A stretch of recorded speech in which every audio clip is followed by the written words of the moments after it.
السلام علیکم ورحمۃ اللہ وبرکاتہ۔ الحمد للہ وکفی وسلام علی عبادہ الذین اصطفی، اما بعد۔ اعوذ باللہ من الشیطان الرجیم، بسم اللہ الرحمن الرحیم۔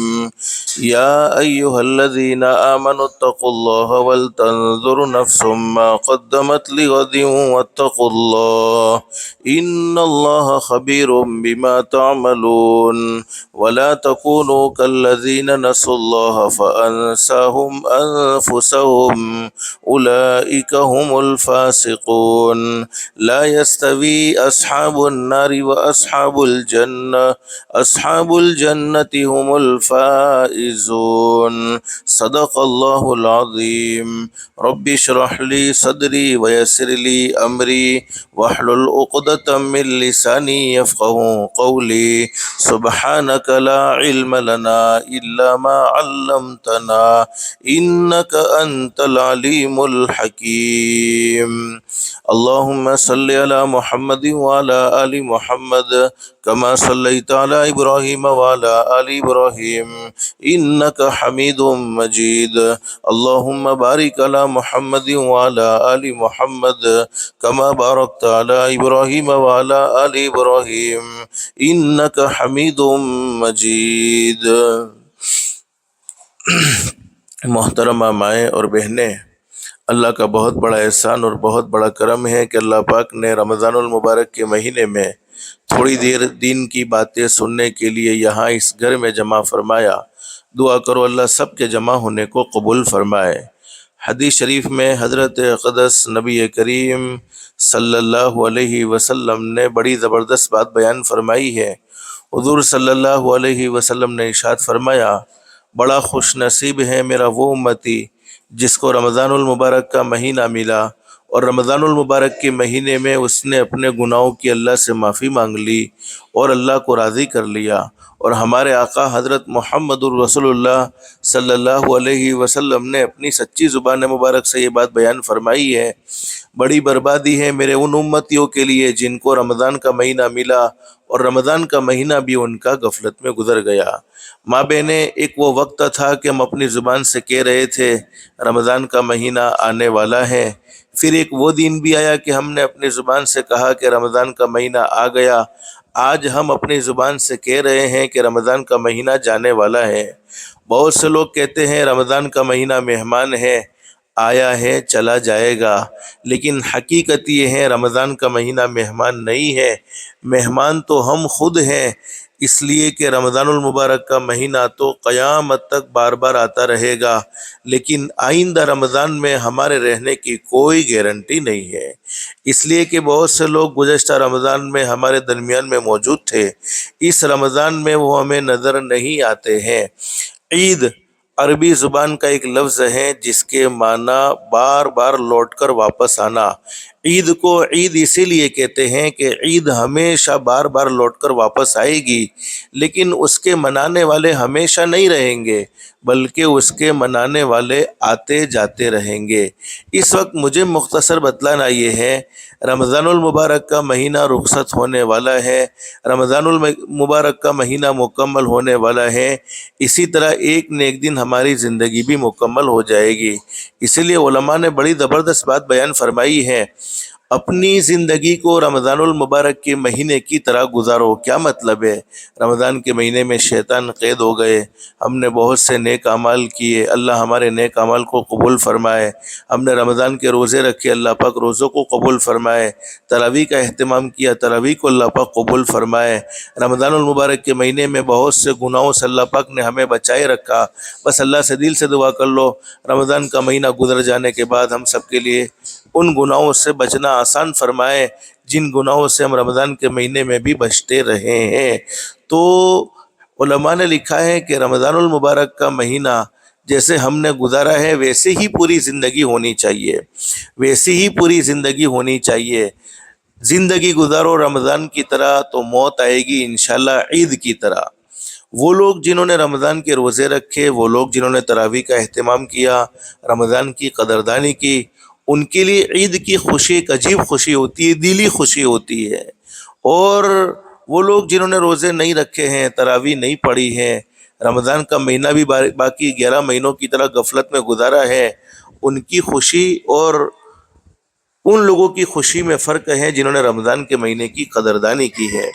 بس اللہ سے دل سے دعا کر لو، اللہ پاک آگے کے دن جتنے باقی ہیں ان دنوں کی بھی ہمیں قدردانی کی توفیق نصیب فرمائے، اور اللہ پاک جتنے دن غفلت میں گزر گئے ہم سے اور جو کوتاہیاں ہو گئی ہیں اپنے فضل و کرم سے اللہ پاک معاف فرمائے۔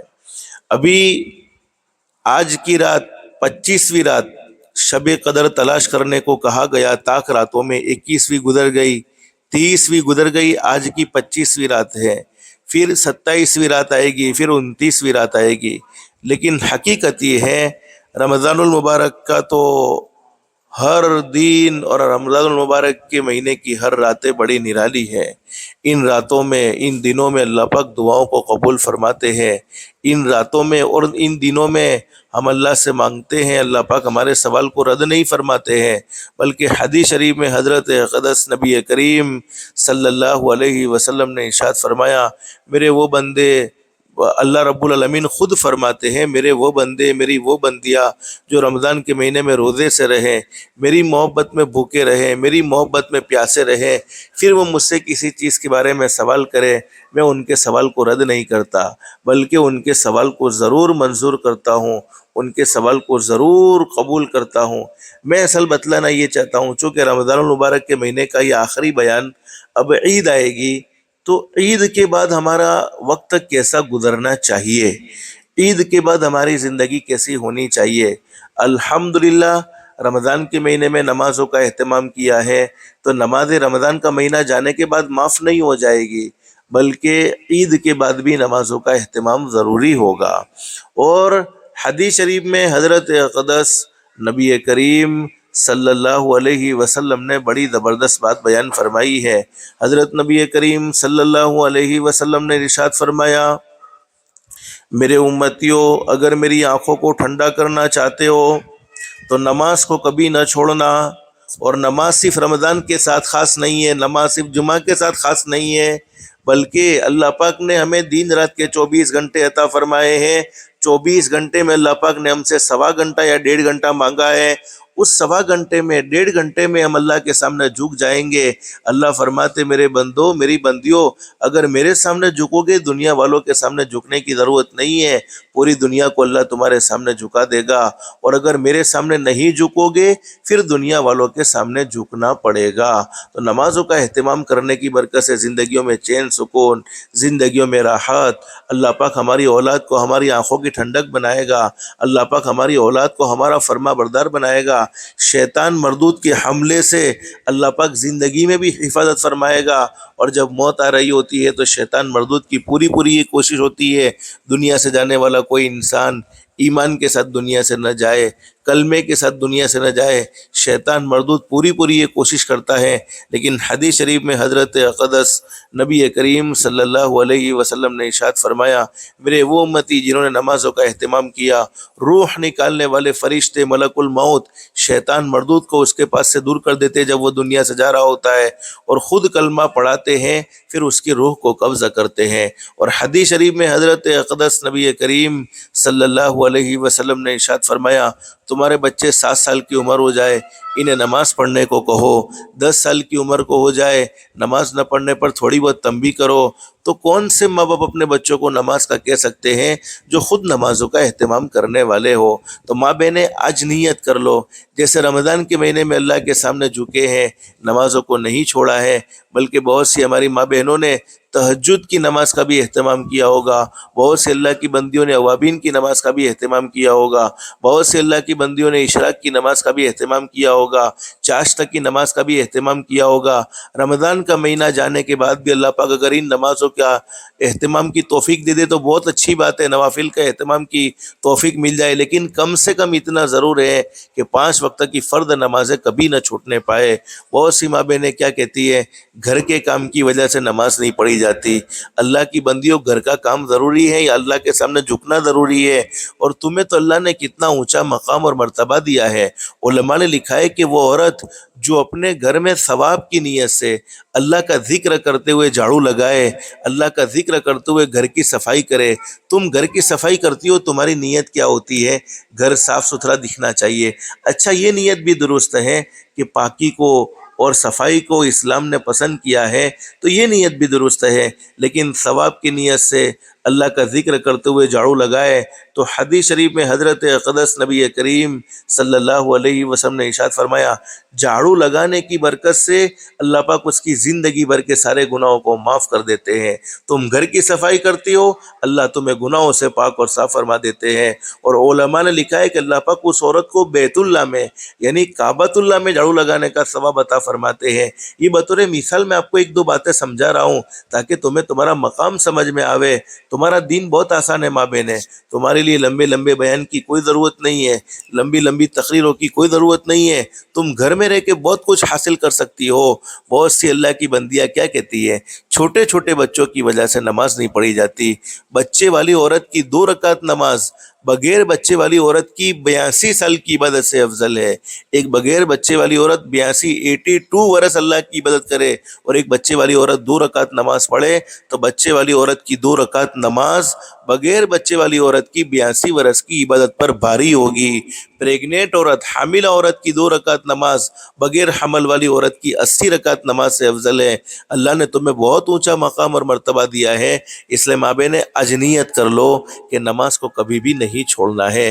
دیکھو, شیطان انسان کا کٹر دشمن ہے. اس کی پہلی کوشش تو یہ رہتی ہے کہ کوئی اللہ کا بندہ نیک عمل نہ کرنے پائے, کوئی اللہ کی بندی نیک عمل نہ کرنے پائے. شیطان پوری یہ کوشش کرتا ہے. رمضان کے مہینے میں تو کسی نہ کسی درجے میں ہم نیک عمل کر لیتے ہیں. اس کی ایک وجہ یہ ہے کہ بڑے بڑے شرکش شیاطین کو اللہ پاک قید کر دیتے ہیں, جس کی برکت سے اللہ پاک بہت سے گناہوں سے ہمیں رمضان کے مہینے میں بچا لیتے ہیں اور اللہ پاک نیکی کی توفیق اور سعادت نصیب فرما دیتے ہیں. لیکن رمضان کا مہینہ جیسے رمضان کا چاند نظر آئے گا تو پھر شیطان بھی آزاد ہو جائے گا اور شیطان بھی اپنے ان جگریوں کو تلاش کرے گا جن سے اس کی خاص دوستی ہے اور پہلے ان کے پاس جائے گا. تو شیطان کی پہلی کوشش تو یہ رہتی ہے کہ کوئی انسان نیک عمل نہ کرنے پائے. لیکن جب کوئی آدمی ہمت کر کے نیک عمل کر لیتا ہے, کوئی آدمی ہمت کر کے اللہ کو راضی کرنے کا اہتمام کر لیتا ہے, تو پھر شیطان کی دوسری کوشش یہ رہتی ہے کہ جتنے نیک عمل اس نے کیے ہیں تمام کے تمام اس کے نیک عمل کو برباد کر دیا جائے, تباہ کر دیا جائے, اس کے نیک اعمال اس کے نامہ اعمال میں باقی نہ رہے. تو شیطان کیا کرے گا, پھر ان نیک اعمال کو بگاڑنے کی کوشش کرے گا. تو عید کے دن میں طرح طرح کے پلان بنوائے گا. ماں بہنیں, گھومنا پھرنا غلط نہیں ہے, میں آپ کو اس سے منع نہیں کرتا. شریعت کی حدود میں رہ کر اگر آپ پردے کا اہتمام کرتی ہو, پردہ اسلام میں ضروری ہے, اس کا لحاظ رکھتے ہوئے شریعت میں جو جائز حدود قرار دی گئی ہیں ان حدود میں اگر عید کے دن خوشی منائی جائے, گھوما پھرا جائے, لیکن میں پھر کہوں گا شریعت کی حدود کو سامنے رکھتے ہوئے کوئی منع نہیں ہے. لیکن ایسا نہ ہو کہ رمضان کے مہینے میں اللہ کے سامنے روئے بھی ہیں, رمضان کے مہینے میں اللہ کے سامنے معافیا بھی مانگی ہے, رمضان کے مہینے میں قرآن کریم کی تلاوت کرتے رہے ہیں, رمضان کے مہینے میں تسبیحات کا بھی اہتمام کرتے رہے ہیں. جیسے عید کا چاند نظر آئے ہم اپنے آپ کو مسلمان ہونا ہی بھول جائے, یہ چیز بھی اچھی نہیں ہے. اس لیے ان باتوں کا خاص طور پر خیال رکھا جائے. جیسے ہم رمضان کے مہینے میں مسلمان تھے, رمضان کا مہینہ چلا جائے گا پھر بھی ہم مسلمان رہیں گے. رمضان کے مہینے میں جیسا اللہ ہمیں دیکھ رہا ہے, رمضان کا مہینہ چلے جانے کے بعد بھی ہم اللہ کی نظروں سے غائب نہیں ہو جائیں گے, بلکہ اللہ پاک کی نظر ہماری طرف رہے گی. تو یہ کوشش کریں کہ عید کے دن عید کی خوشی میں ہمارے نیک اعمال برباد نہ ہو جاوے, ہمارے نیک اعمال تباہ نہ ہو جاوے. اور آج کل یہ بہت زبردست دیکھنے کو ملا ہے, نیکی تو آدمی کر نہیں سکتا ہے لیکن گناہوں کی طرف بہت زیادہ بڑھ چڑھ کر حصہ لیتا ہے. بس اللہ پاک ہمیں صحیح سمجھ اور عمل کی توفیق نصیب فرمائے. ماں بہنیں, تمہیں اللہ نے ایک مقام اور مرتبہ دیا ہے, بچوں کی تربیت میں تمہارا رول آگے ہونا چاہیے. باپ تو باہر کے کام میں بیزی رہتا ہے, زیادہ تر ماں کی تربیت بچوں کے لیے رنگ لاتی ہے, اور ماں کی تربیت درست ہوتی ہے تو پھر اولاد کی زندگی بھی درست ہوتی ہے. آج کل تو بڑا عجیب ماحول, کیا تربیت ہوگی. پہلے ایک زمانہ تھا, کتنا خوبصورت زمانہ تھا, ابا بھی ہوتے, امی بھی ہوتی, دادا بھی ہوتے, دادی بھی ہوتی, بھائی بھی ہوتا, بہن بھی ہوتی. آپس میں بیٹھ کر راتوں میں محبت کی باتیں ہوا کرتی تھی، دین میں جو کام کیے ہیں ان کاموں کا راتوں میں مذاکرہ ہوا کرتا تھا۔ آج بڑا عجیب ماحول دیکھنے کو ملا ہے، رات کو باپ اپنے موبائل میں بیزی، ماں اپنے موبائل میں بیزی، بیٹا اپنے موبائل میں بیزی، بیٹی اپنے موبائل میں بیزی، بھائی اپنے موبائل میں بیزی، بہن اپنے موبائل میں بیزی، دادا اپنے موبائل میں بیزی، دادی اپنے موبائل میں بیزی۔ یعنی یہ موبائل اور انٹرنیٹ کی دنیا نے دنیا کو تو ہم سے بہت قریب کر دیا، لیکن ہمارے اپنوں کو ہم سے بہت دور کر دیا۔ اس لیے ماں بہنیں، میں یہ نہیں کہتا کہ موبائل کا استعمال غلط ہے، موبائل کا استعمال نہیں کرنا چاہیے، اللہ سے ڈر کر اس کا استعمال ضرور کرنا چاہیے، لیکن یاد رکھو اگر موبائل ایک مرتبہ ہاتھ سے چلا گیا تو واپس آ جائے گا، لیکن چھوٹے چھوٹے معصوم بچے تربیت کے دور میں جب ہاتھ سے چلے جاتے ہیں پھر وہ کبھی واپس نہیں آ سکتے ہیں۔ تربیت کی ایک عمر ہوتی ہے، اس عمر پر ان کی صحیح تربیت ہو گئی تو کام بن گیا، پھر جب وہ ہاتھ سے چلے گئے تو پھر ہمیشہ ماں باپ روتے پھرتے ہیں۔ اس لیے بہت سی مرتبہ کچھ عورتیں مجھے کہتی ہے مولانا میرے بیٹے کو چیک کرو نا، کوئی جنات کی پرابلم ہے، کوئی جادو کی پرابلم ہے۔ میں پوچھتا ہوں موبائل دیکھتا ہے کہ ہاں موبائل تو پورے دن دیکھتا ہے، اسکول سے آیا موبائل، مدرسے سے آیا موبائل، ٹیوشن سے آیا موبائل، رات کو سونے سے پہلے موبائل۔ میں کہتا ہوں کوئی جنات کی پرابلم نہیں، کوئی جادو کی پرابلم نہیں، یہ زیادہ موبائل دیکھنے کی نحوست ہے کہ طرح طرح کی بیماریوں کا سامنا کرنا پڑ رہا ہے۔ کئی بچے تڑپ تڑپ کر اس دنیا سے گئے، کئی بچے کینسر کے مریض ہو گئے، لیکن میں یہ سمجھانا چاہتا ہوں ماں بہنیں، کون سے ماں باپ اپنے بچوں کو موبائل سے دور رکھ سکتے ہیں جب وہ خود اللہ سے ڈر کر موبائل کا استعمال کرنے والے ہو، بچوں کے سامنے موبائل کا کبھی غلط استعمال نہ ہو۔ تو میں یہ کچھ ضروری باتیں اس لیے بتلانا چاہتا ہوں، رمضان کے مہینے میں ماشاءاللہ نیکیاں کر لی ہیں، بس اللہ سے دل سے دعا کر لو اللہ پاک ان کو اپنی بارگاہ میں منظور و مقبول فرما لے۔ آپ کے وہ ایام جن میں روزے نہیں رکھے گئے، جیسے نمازیں جن ایام میں معاف ہو جاتی ہیں ان ایام میں روزے بھی معاف ہو جاتے ہیں۔ البتہ یہ بات ضروری ہے کہ نمازوں کی قضا نہیں کرنی پڑتی ہے، لیکن رمضان کا مہینہ جانے کے بعد روزوں کی قضا کرنی پڑتی ہے۔ تو روزوں کی قضا جب بھی مناسب موقع آپ کو ملے، آپ 3 4 یعنی سمجھو کہ 5 روزے چھوٹے ہیں، پانچوں کو لگاتار قضا کرنا چاہے تو لگاتار بھی قضا کر سکتے ہیں۔ اسی طریقے سے آج ایک روزے کی قضا کی، پھر 2 3 دن کی گیپ کے بعد دوسرے روزے کی قضا کی، پھر 2 3 4 دن کے گیپ کے بعد تیسرے روزے کی قضا کی، تب بھی قضا ہو سکتی ہے۔ تو قضا کے لیے کوئی فکس وقت نہیں ہے، لیکن یہ ہے کہ یہ اللہ کا فرض ہے تو یہ فرض ہمارے ذمے میں باقی نہ رہ جائے، اس لیے علماء نے لکھا ہے کہ اس کی قضا جتنا ہو سکے جلدی کر لے تاکہ اللہ کا فرض ہمارے ذمے باقی نہ رہ جائے۔ تو ماں بہنیں یہ مجھے بتلانا یہ تھا، رمضان کا مہینہ گزر جائے گا، جیسے زندگی گزر رہی ہے ہماری، رمضان کا مہینہ ہمیں یہی میسج دینے کے لیے آیا ہے کہ جیسے 29 دن یا 30 دن ختم ہو جاتے ہیں پتہ بھی نہیں چلتا، اسی طریقے سے ایک نہ ایک دن یہ زندگی مکمل ہو جائے گی، احساس بھی نہیں ہوگا۔ گزشتہ رمضان میں بہت سے لوگ ہمارے درمیان تھے، اس رمضان میں وہ ہمیں نظر نہیں آتے، تو اس سے یہ بھی اندازہ لگانا چاہیے، معلوم نہیں آئندہ رمضان میں ہم ہوں گے یا نہیں ہوں گے۔ اور حضرت اقدس نبی کریم صلی اللہ علیہ وسلم اللہ سے یہ دعا مانگا کرتے تھے، الہ العالمین یہ رمضان کا مہینہ میرا یہ آخری رمضان نہ ہو، بلکہ اللہ آئندہ مجھے رمضان المبارک کے مہینہ پھر نصیب فرما دینا تاکہ آئندہ پھر رمضان کے مہینے کے روزے رکھنے کا موقع مل جائے، تراویح پڑھنے کا موقع مل جائے۔ لیکن یہ بات تو فائنل اور طے شدہ ہے کہ ہر انسان کو ایک نہ ایک دن یہ دنیا چھوڑ دینی ہے، دنیا سے ہر ایک کو چلے جانا ہے۔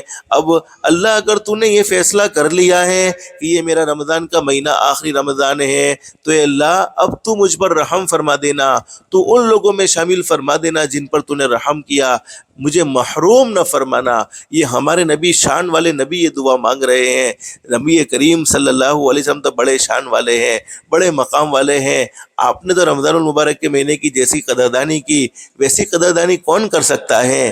لیکن یہ امت کو تعلیم دی ہے کہ میرے امتیوں تم بھی اللہ سے یہ دعا مانگو، اور جتنے نیک اعمال ہوئے اس پر اللہ کا شکر ادا کر لو، اپنوں کو افسوس کرنے کی بھی ضرورت نہیں ہے۔ بہت سے لوگ کہتے ہیں ہم تو رمضان کے مہینے میں کچھ نہیں کر سکے، نہیں، ایسا بھی بولنے کی ضرورت نہیں ہے. اللہ نے بہت کچھ الحمدللہ کروا لیا. اللہ کے فضل و کرم سے ہم نے نمازوں کا اہتمام کیا, اللہ کے فضل و کرم سے ہم نے رمضان کے روزے رکھے, اللہ کے فضل و کرم سے ہم نے تراویح پڑھی. تو یہ تو اللہ کا احسان ہوا, اللہ نے ہم سے کروایا.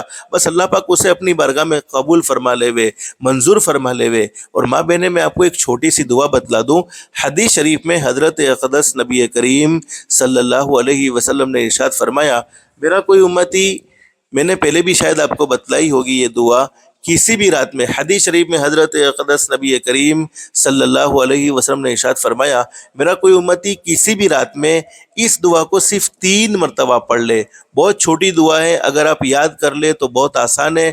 لا الہ الا اللہ الحلیم الکریم سبحان اللہ رب السماوات السبع ورب العرش العظیم. بس اتنی سی دعا ہے, لا الہ الا اللہ الحلیم الکریم سبحان اللہ رب السماوات السبع ورب العرش العظیم. کسی بھی رات میں صرف 3 مرتبہ پڑھ لے, اللہ پاک اسے شب قدر میں عبادت کرنے کا ثواب عطا فرما دیتے ہیں. ہم شب قدر ڈھونڈے, ملے نہ ملے کیا پتہ ہے, لیکن کوئی اللہ کا بندہ یا کوئی اللہ کی بندی رات کو صرف 3 مرتبہ اس دعا کو پڑھ لے. حدیث شریف میں حضرت نبی کریم صلی اللہ علیہ وسلم نے ارشاد فرمایا, اس امتی کو شب قدر میں عبادت کرنے کا ثواب مل گیا. تو رمضان کا مہینہ جانے کے بعد پہلا کام تو یہ کہ ہماری نمازیں نہ چھوٹے. دوسری, اس بات کی طرف توجہ دینی ہے کہ جتنے نیک اعمال رمضان کے مہینے میں کیے ہیں, عید میں ایسی خرافات میں ہمارا وقت نہ گزرے کہ سارے کے سارے نیک اعمال برباد ہو جاوے, سارے کے سارے نیک اعمال تباہ ہو جاوے. رمضان کے مہینے میں روزے فرض کیے تھے, اس لیے فرض کیے تھے تاکہ اللہ کا ڈر آ جاوے, اللہ کا خوف آ جاوے, اللہ سے ہم ڈرنے والے بن جائے. تو رمضان کا مہینہ چلے جانے کے بعد اللہ کا ڈر ختم نہیں ہونا چاہیے, اللہ کا خوف ختم نہیں ہونا چاہیے, اللہ کا ڈر ہمیشہ رہنا چاہیے. اور جو آدمی اللہ سے ڈرتا ہے اسے دنیا والوں سے ڈرنے کی ضرورت نہیں ہوتی ہے, بلکہ پوری دنیا اس سے ڈرتی ہے. اور جو اللہ سے نہیں ڈرتا ہے پھر اسے دنیا والوں سے ڈرنا پڑتا ہے. اور دوسرا کام میری ماں بہنیں, آپ اس بات کو بہت توجہ کے ساتھ سنیں گے, اللہ پاک عمل کی توفیق نصیب فرمائے. اپنی ذات سے کسی کو دکھ نہ پہنچے. جس آدمی نے, میں ماں بہنوں سے اکثر کہا کرتا ہوں کہ اگر تم نے 3 کام اپنی زندگی میں کر لیے, دنیا والے تمہیں اچھا کہے نہ کہے, دنیا والے تمہاری عزت کرے نہ کرے, دنیا والے تمہارے بارے میں بھلی بات کرے نہ کرے, پیدا کرنے والا اللہ کہے گا میری بندی تجھ سے اچھا میرے نزدیک کوئی نہیں ہو سکتا. اللہ کی بندیوں, تمہیں اللہ خود اچھا کہہ دے, پھر دنیا والوں کے اچھا برا کہنے سے کیا فرق پڑتا ہے؟ دنیا والوں کی تعریف کرنے سے, دنیا والوں کی برائی کرنے سے کیا فرق پڑتا ہے؟ جس بندی کی تعریف خود پیدا کرنے والا اللہ کر لے. سب سے پہلا کام اپنی زندگی میں 5 وقت کی نماز کا اہتمام. نمبر 2, اپنی ذات سے کسی کو دکھ مت پہنچاؤ, کسی کو تکلیف مت پہنچاؤ. کسی کے ساتھ اچھا سلوک نہیں کر سکتے ہو نہ کرو, اس کے ساتھ برا سلوک بھی نہ کرو. کما تدین تو دان, جیسا کرو گے ویسا بھرو گے, جیسی کرنی ویسی بھرنی. نہ مانو تو کر کے دیکھو, جنت بھی ہے دوزخ بھی ہے, نہ مانو تو مر کے دیکھو. بھلے عمل کا بھلا نتیجہ, برے عمل کا برا نتیجہ. جن لوگوں نے برا کیا ہے چل کر ان کا گھر دیکھو. کسی کو ستانے والے, کسی کے دل کے ٹکڑے ٹکڑے کرنے والے کبھی بھی سکون و اطمینان سے نہیں سو سکتے ہیں, بلکہ اللہ پاک ان کی زندگیوں سے چین سکون چھین لیتے ہیں. ہاں, جسے ستایا ہے, جسے تکلیف پہنچائی ہے, جسے دکھ دیا ہے, اسے تو کبھی نہ کبھی راحت مل جاتی ہے, لیکن دکھی کرنے والوں کو کبھی راحت ملتی نہیں ہے. اور حدیث شریف میں فرمایا نبی کریم صلی اللہ علیہ وسلم نے, اللہ رب العالمین بڑے کریم ہے, بڑے رحیم ہے. پوری زندگی گناہوں میں گزر جائے, پوری زندگی نافرمانیوں میں گزر جائے, لیکن صرف ایک مرتبہ سچے دل سے کہہ دیا جائے استغفر اللہ.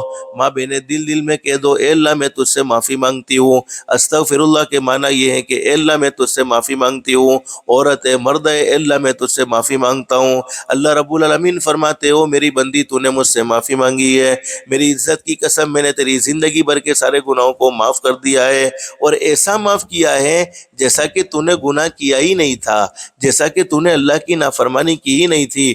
گناہ لکھنے والے فرشتوں کو بھی وہ گناہ بھلا دیا جاتا ہے.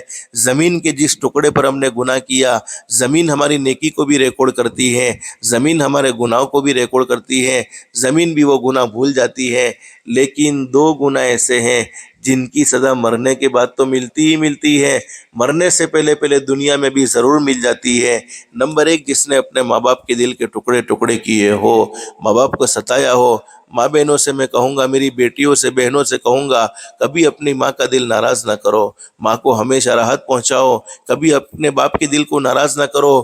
کوئی کام زندگی میں ایسا نہیں ہونا چاہیے جس کی وجہ سے ماں باپ کو نیچا دیکھنا پڑے، جس کی وجہ سے ماں باپ اپنا سر اونچا نہ اٹھا سکے، اس لیے ہمیشہ اپنے ماں باپ کو راحت پہنچاؤ۔ ماں باپ سے بڑھ کر کوئی نعمت ہو نہیں سکتی، دنیا کی ہر نعمت کا بدل موجود ہے، لیکن ماں باپ ایک ایسی نعمت ہے جن کا کوئی بدل نہیں، ان کی جگہ کوئی نہیں لے سکتا۔ اور حدیث شریف میں فرمایا نبی کریم صلی اللہ علیہ وسلم نے، میرے امتیوں، اگر تمہاری یہ چاہت ہے، اگر تمہاری یہ تمنا ہے کہ اللہ پاک موت تم پر آسان فرما دے، موت کی تکلیف سے تمہیں بچا لے، ایمان والی، کلمے والی، عزت والی، عافیت والی، سلامتی والی، اللہ کی رضا والی موت اللہ پاک تمہیں نصیب فرمائے، تو ماں باپ کے ساتھ احسان کا معاملہ کرو، ان کے ساتھ بھلائی کا معاملہ کرو، ان کا دل کبھی ناراض نہ کرو۔ تو جس نے ماں باپ کو ناراض کیا، مرنے سے پہلے پہلے ضرور بھگتنا پڑتا ہے۔ اللہ سب کی حفاظت فرمائے۔ نمبر دو، جس نے کسی پر ظلم کیا، ذاتی کی، ظالم کو اللہ پاک ڈھیل ضرور دیتے ہیں لیکن ظالم کو پکڑتے بھی ضرور ہیں، اور جب ظالم کو اللہ پاک پکڑتے ہیں تو دنیا کا کوئی تعویذ والا باپو اللہ کی پکڑ سے کسی ظالم کو نہیں چھوڑا سکتا۔ ہاں، جادو بھی ہو سکتا ہے، جنات کی پرابلم بھی ہو سکتی ہے، سب کے علاج ہو سکتے ہیں، لیکن ظالم کا علاج کوئی دنیا کا تعویذ والا باپو نہیں کر سکتا ہے، اس لیے کہ ظالموں سے بدلہ خود اللہ رب العالمین لیتے ہیں۔ سامنے والا کمزور ہے، پیدا کرنے والا اللہ کمزور نہیں ہے، پیدا کرنے والا اللہ کمزوروں کی طرف سے ضرور جواب دیتے ہیں۔ جب کسی پر ظلم کیا جاتا ہے، زیادتی کی جاتی ہے، اس کی آنکھوں سے آنسو کا قطرہ نکل جائے اور وہ اللہ کے سامنے رو لے وے، تو اس کے اور اللہ کے درمیان میں تو کوئی پردہ نہیں ہوتا ہے، اس لیے کبھی بھی کسی پر ظلم نہیں، زیادتی نہیں۔ تو نمبر دو، اپنی ذات سے کسی کو دکھ مت پہنچاؤ۔ ہاں، ہمارا پیدا کرنے والا اللہ بہت کریم ہے، رمضان کا بہت پیارا مہینہ ہے، اللہ کے غصے کو ٹھنڈا کرنے کے لیے جتنا ہو سکے صدقے کا اہتمام کرو، زکوٰۃ بھی علماء سے مسئلہ پوچھ کر زکوٰۃ ادا کرنے کا اہتمام کرو۔ یہ زکوٰۃ فرض ہے اور فرض ادا کرنا ضروری ہے، جس کی برکت سے اللہ پاک دوسرے مال کو پاک اور صاف کر دیتے ہیں، لیکن صدقے کی برکت سے بہت سی بہنیں ایسی ہوں گی جن کی ذمہ زکوٰۃ نہیں ہے، تو کم سے کم وہ نفلی صدقہ کا اہتمام کر کے اللہ کے غصے کو ٹھنڈا کر سکتے ہیں۔ اور حدیث شریف میں لکھا ہے، حضور صلی اللہ علیہ وسلم نے فرمایا، جس نے صدقے کا اہتمام کیا اپنی حیثیت کے مطابق، اللہ پاک اسے اچانک کی موت سے بچا لیں گے۔ ایمان والی، کلمے والی، عزت والی، عافیت والی، سلامتی والی، اللہ کی رضا والی موت اللہ پاک اسے نصیب فرمائیں گے۔ اور چونکہ ابھی صدقۃ الفطر کا بھی ایک مسئلہ ہے، تو عید الفطر کے آنے سے پہلے پہلے صدقۃ الفطر کے بھی ادا کرنے کا اہتمام کر لینا چاہیے۔ کم سے کم اس کی قیمت 60، 70، 80 روپے کے درمیان میں ہے، بہتر یہ ہے کہ 80 روپے، اس سے پلس تو بہت سی قیمتیں ہیں کہ اس قیمت کے موافق صدقۃ الفطر کو ادا کیا جائے، لیکن کم سے کم اتنا ہے کہ 80 روپے ایک آدمی کا نکالا جائے صدقۃ الفطر، چونکہ 1.25 کلو گہوں کی جو قیمت ہوتی ہے اسی حساب سے صدقۃ الفطر کو ادا کرنا چاہیے۔ تو میں اصل سمجھانا یہ چاہتا ہوں ماں بہنیں، یہ کچھ ضروری باتیں ہیں، نماز کا اہتمام ہو، اپنی ذات سے کسی کو دکھ نہ پہنچے۔ اسی طریقے سے تیسری بات میں ماں بہنوں سے کہتا ہوں، اگر تم نے پردے کا اہتمام کر لیا، پردہ کرنا کوئی مولویوں کا حکم نہیں ہے، علماء کا حکم نہیں ہے، ڈائریکٹ پیدا کرنے والے اللہ کا حکم ہے۔ تم پردے میں رہو گی، اسلام میں جو چیز قیمتی ہے، کوئی قیمتی چیز کو کھلا نہیں چھوڑتا ہے، اور عورت اسلام میں بہت قیمتی ہے، اس لیے اسے پردہ کرنے کو کہا ہے، چھپانے کو کہا ہے، اسے ظاہر کرنے کو نہیں کہا ہے۔ تم پردے میں رہو گی، تمہاری نیکی کے اثرات تمہاری بیٹیوں میں منتقل ہوں گے، تمہاری بیٹیاں تمہارے پردے کو دیکھ کر وہ نیک بنے گی، اللہ پاک انہیں بھی پردے کی توفیق و سعادت نصیب فرمائے گا۔ تو ماں بہنیں، مجھے مختصر بس بتلانا یہی تھا، جتنے دن باقی ہے بس ان کی قدر کر لے، جتنے دن غفلت میں گزر گئے اللہ سے معافی مانگ لے، اور اب کچھ دن باقی رہ گئے ہیں تو زیادہ سے زیادہ وقت عبادت میں گزرے۔ افطار کے وقت زیادہ آئٹم ہے، میں نے شروع میں بھی آپ کو بتلایا تھا، رمضان کے مہینے میں اللہ پاک ہمیں بہت کھلاتے ہیں، کھلانے پلانے اور کھانے پینے سے کوئی منع نہیں ہے، لیکن اتنا ہے کہ افطار سے 10 منٹ پہلے، 15 منٹ پہلے کچن کو چھوڑو، پر اللہ کے سامنے مانگنے میں لگ جاؤ. اللہ اولاد کو آنکھوں کی ٹھنڈک بنا دے, اللہ میری بیٹی کی قسمت اچھی بنا دے, اللہ زندگیوں میں چین سکون نصیب فرما دے, اللہ حلال پاکیزہ روزی کے دروازے کھول دے, اللہ ہم سب کی جان کی, مال کی, عزت کی, آبرو کی, ایمان کی حفاظت فرما لے. ایسی ایسی دعائیں اللہ سے مانگو, قبولیت کی گھڑیاں ہیں, اللہ پاک قبول کر لے گا. تو انشاءاللہ اللہ کی ذات عالی سے امید ہے ہمارا بیڑا پار ہو جائے گا, ہماری اولاد کی بھی قسمت چمک جائے گی, ہماری بھی قسمت چمک جائے گی. تو یہ موقع اللہ سے مانگنے کا ہوتا ہے. اس موقع پر اللہ پاک اپنے بندوں کی اور اپنی بندیوں کی دعاؤں کو فوراً قبول فرما لیتا ہے. تو یہ کچھ گنے چنے دن باقی رہ گئے ہیں, ان دنوں میں خاص طور پر دعاؤں کا اہتمام کرنا ہے. بس اللہ سے دل سے دعا کر لو, اللہ ہم سب کی دنیا بھی بہتر سے بہتر بنائے, آخرت بھی بہتر سے بہتر بنائے. اللہ کے احکام کے مطابق, حضرت نبی کریم صلی اللہ علیہ وسلم کے طریقے کے مطابق زندگی گزارنے کی توفیق و سعادت نصیب فرمائے. اللہ پاک ہم سب کو کہنے سننے سے زیادہ اخلاص, استخلاص اور استقامت کے ساتھ عمل کی توفیق نصیب فرمائے. آمین یا رب العالمین. وآخر دعوانا ان الحمد للہ رب العالمین. 4 منٹ لیٹ ہو گیا.